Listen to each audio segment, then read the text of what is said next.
All right, let's bring in Jason Chaffetz, former Utah Republican congressman and House Oversight Committee chairman, and Tomi Lahren, host of Tomi Lahren is Fearless on OutKick. Both are Fox News contributors. Good to have both of you here. You know, it seems that in these final days before every presidential election, there's sort of a moment or a word or a phrase that both sides kind of grab onto to wrestle it to their side and use it to their benefit.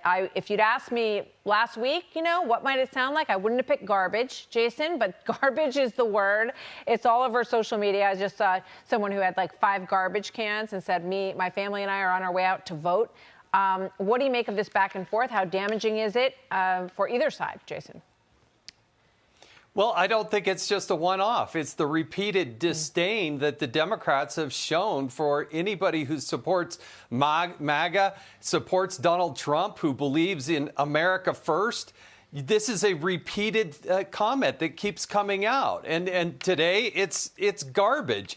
Just listen to Joe Biden in his own words. You just have to play the tape. He was clearly disparaging a whole group of people, more than half of this nation. And to try to go back and rewrite the record by putting an apostrophe S isn't going to change the fact that that's what he did. Yeah. Here's a montage, Tomi, looking back at some of this collective discussion of Trump supporters. It always comes to mind to me, Peter Strzok's words that he went into a Walmart and he could smell the Trump support in that store. But here's some other examples. You could put half of Trump supporters into what I call the basket of deplorables. Credulous boomer Rube demo that backs Donald Trump. That wants to think that Donald Trump's a smart one, and y'all elitists are dumb. You elitists with your geography and your maps and your spelling. Maybe there needs to be a formal deprogramming of the cult members. You're going to have rural people out there voting their craziness about the cult. You know, it's interesting, Tomi. I listened to all that, and, you know, that sentiment has been pervasive.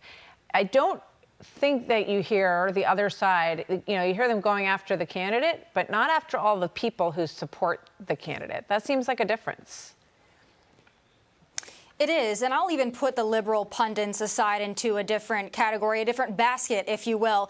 Barack Obama called us clingers to guns and religion. Of course, Hillary Clinton called us a basket of irredeemable deplorables. Kamala has spent the last week, and so has Tim Walz, likening us to fascists or to Nazis, being Trump supporters at Madison Square Garden. And now you've got Joe Biden calling us garbage. So it's one thing if this was a one-off comment, but to Jason's point, when this is a pattern, when this is something that they've repeatedly said, even elected leaders of a party, about Trump supporters, about people who simply support a different party and a different candidate, it becomes a pattern that's unignorable and it's unavoidable. And a simple clarification on Twitter is not enough. Joe Biden ought to make a speech about this. He ought to be very clear. And we deserve an apology, an explicit apology. A simple tweet or a simple White House statement or even a statement from Karine Jean-Pierre is not going to do it.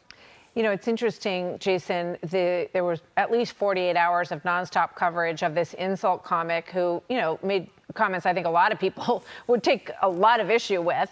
He went on, I think, 3 or 4 hours before Trump. I didn't even see this comedian during the day. I saw it the next day, I guess. And the press, a lot of the press had a field day with that guy, who most of us had never heard of. But Joy Behar is basically saying that Biden should own what he said. Watch this.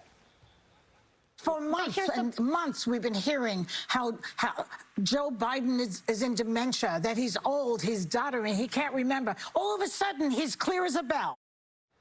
Jason. Yeah. And by the way, whatever happened to Michelle Obama, when they go low, we go high? They were going to be the party that was going to unite us. And continuing to divide us, I don't care what excuse you put to Joe Biden. He is there by himself in a room with notes. And he is supposedly cognitively as clear as a bell to continue to be the president of the United States. He did what he did. He needs to own up on it. And as Tomi said, he needs to apologize to the American people. You think that's likely, Jason? No. Not likely. All right, you guys, thank you very much. Tomi Lahren and Jason Chaffetz, good to see you both. Click here to subscribe to the Fox News YouTube page to catch our hottest interviews and most compelling analysis. You won't get it anywhere else.